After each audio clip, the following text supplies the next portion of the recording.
Hi everyone, this is AJ and welcome back to the channel and welcome to another review of the latest episode, that being episode 6 of the Child's Play TV series Chucky. There's a lot to unpack in this episode, so let's talk about it.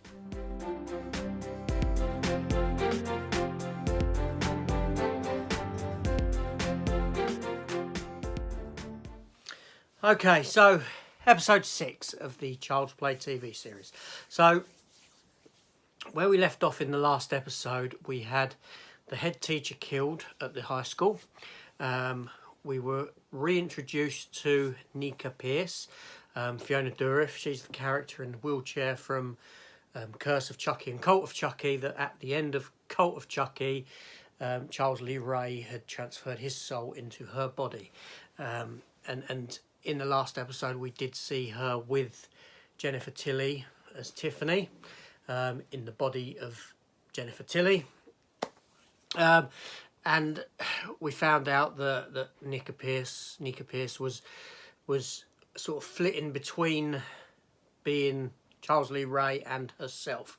When she's herself, she loses her legs again, but when she's Charles Lee Ray, she's able-bodied, shall we say. So anyway, but this episode starts with us catching up with Andy Barclay and Kyle, played by Christine Elise, who was in Child's Play 3. Andy Barclay is again played by Alex Vincent, the original Andy Barclay from Child's Play 1 and 2, who then came back in the latter Child's Plays, that being Cult of Chucky and Curse of Chucky.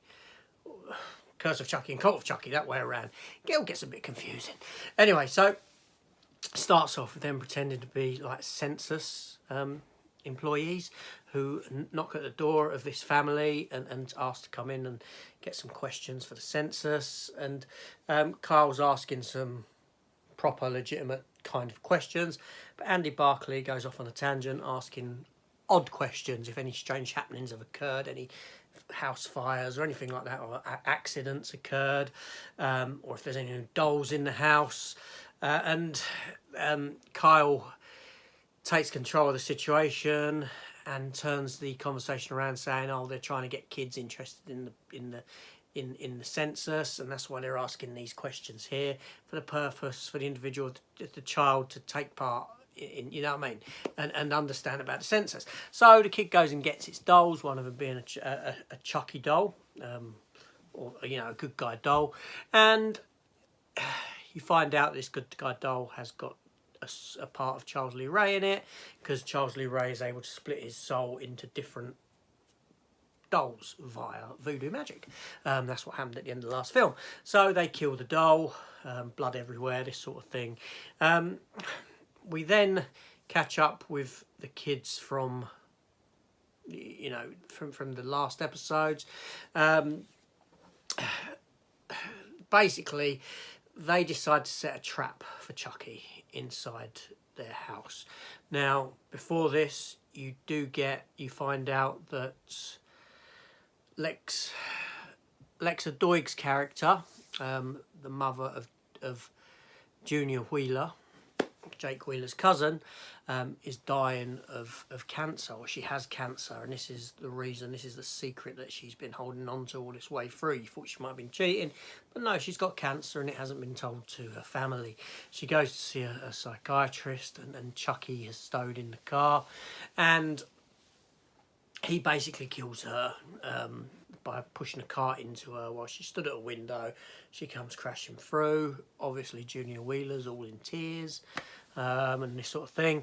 And anyway, so the three others, Jake Wheeler, his wannabe boyfriend, Devon Evans, and the bully girl, as I like to call her, Lexi Cross, they want to have a sort of relationship, don't they, where they've come together. They set traps in the house because Chucky's going to be coming, and they know this. So you've then got a subplot with Jennifer Tilly and Nika Pierce, where you find out that Jennifer Tilly has bought the old home that Charles Lee Ray had grown up in Hackensack, and taken Nika there, who is now Nika. Nika's come through. sort of overpowered the Chucky side of things, but Jennifer Tilly's knocked her out, and all this weird stuff about Jennifer Tilly wanting a relationship with Nika and not with Charles Lee Ray, and all this sort of odd stuff going on. There's, like I said, there's a lot to unpack in this episode. There's one hell of a lot. But yeah, so, you know, not only that, the head teacher death, you find out that the school teacher of Jake Wheeler has been accused of this death now, this beheading. So she's under arrest for that. People die, other people die. Yeah, a lot goes on in this episode. Chucky does get into the house at the end and start screwing with them and all this stuff. We're left with Devon Evans standing over the corpse of his mother, who's the copper. Chucky's attacked her and she's fallen downstairs and broken her neck, and Chucky legs it, and that's sort of where the episode closes up.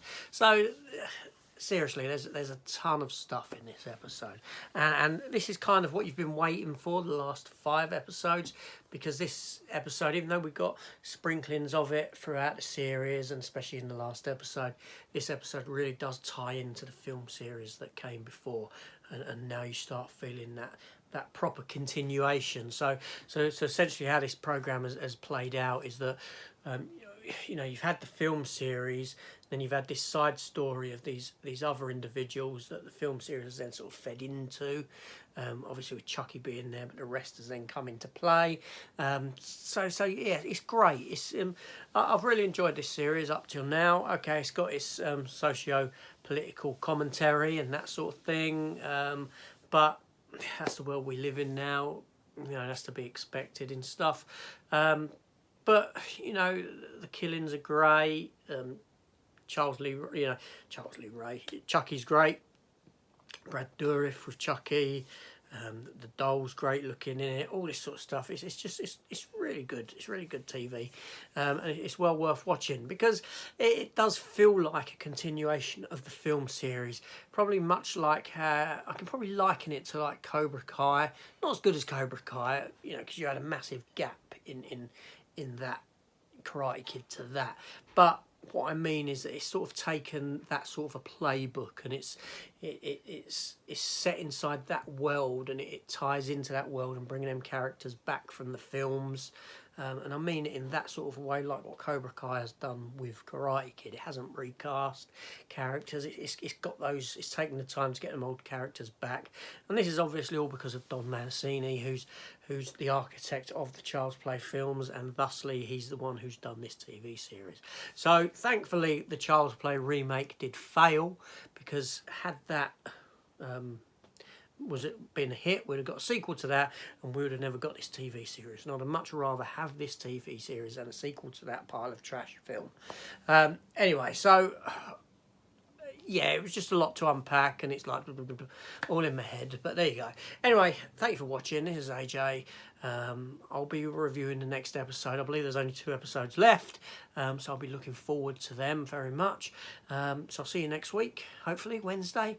Come back, join me, hit the subscribe button, all that sort of stuff, and we'll talk about it. Let me know in the comments down below what you think of this TV series thus far. Have you been enjoying it? Do you hate it? Are you on the rails about it? Let me know. Let's have a conversation. Anyway, thanks for watching, and join me next time. Take care all, and goodbye.